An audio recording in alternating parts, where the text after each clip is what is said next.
నల్గొండ జిల్లా మిర్యాలగూడలో ఎస్ఎఫ్ఐ ఆధ్వర్యంలో నిరసన కార్యక్రమం జరిగింది. నీట్ పరీక్ష పేపర్ లీక్ ఘటనకు బాధ్యత వహిస్తూ కేంద్ర విద్యాశాఖ మంత్రి ధర్మేంద్ర ప్రధాన్ రాజీనామా చేయాలని డిమాండ్ చేస్తూ ఆర్డీఓ కార్యాలయం ముందు ధర్నా నిర్వహించారు. ఢిల్లీలో జంతర్ మంతర్ వద్ద నిరసనలు తెలుపుతున్న విద్యార్థులకు సంఘీభావం ప్రకటిస్తూ ప్లకార్డులతో ఆందోళన చేపట్టారు. ఈ సందర్భంగా సామాజికవేత్త డాక్టర్ రాజు, ఎస్ఎఫ్ఐ నల్లగొండ జిల్లా కార్యదర్శి ఖమ్మంపాటి శంకర్ మాట్లాడుతూ, నీట్ పరీక్ష పేపర్ లీక్ ఘటనకు నైతిక బాధ్యత వహిస్తూ కేంద్ర విద్యాశాఖ మంత్రి ధర్మేంద్ర ప్రధాన్ వెంటనే రాజీనామా చేయాలని డిమాండ్ చేశారు. ఢిల్లీలో జంతర్ మంతర్ వద్ద దీక్ష చేస్తున్న సోనం వాంగ్చుక్ ను పోలీసులు అరెస్ట్ చేయడాన్ని ఖండించారు.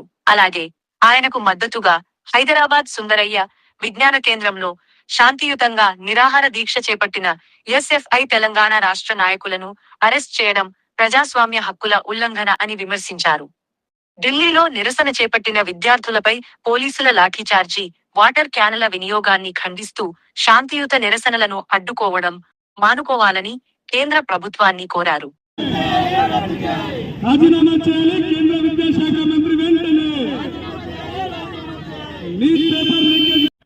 హంగర్ స్ట్రైక్ దేశవ్యాప్తంగా స్టూడెంట్ ఫెడరేషన్ ఆఫ్ ఇండియా దేశవ్యాప్తంగా హంగర్ స్ట్రైక్ చేస్తా ఉన్నది.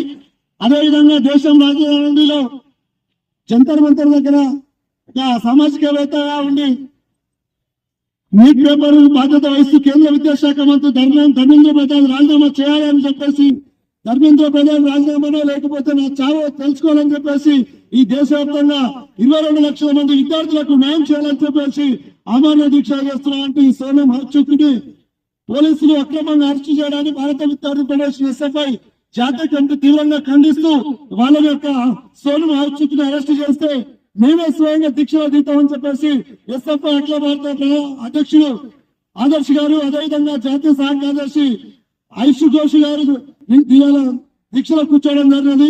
ఇక వాళ్ళ దీక్షను భంగం చేయడం కోసం కేంద్ర పోలీసు యంత్రాంగం, అదేవిధంగా దేశంలో ఎక్కడ ఎలక్షన్ జరిగినా దేశంలో రాష్ట్రంలో డబుల్ ఇంజిన్ సర్కార్ రావాలని చెప్పుకుంటున్న బీజేపీ ప్రభుత్వం ఇవాళ సామాజికవేత్తలను కానీ అదేవిధంగా విద్యార్థి సంఘాల పైన ఉక్కుపాతం మొత్తం ఉన్నటువంటి పరిస్థితి ఉన్నది. ఈ దేశంలో 22 లక్షల మంది విద్యార్థుల జీవితంతో చెలగాటం ఆడుకున్న డబుల్ ఇంజిన్ సర్కార్ భవిష్యత్తులో దేశంలో అధికారం కోల్పోవాలి.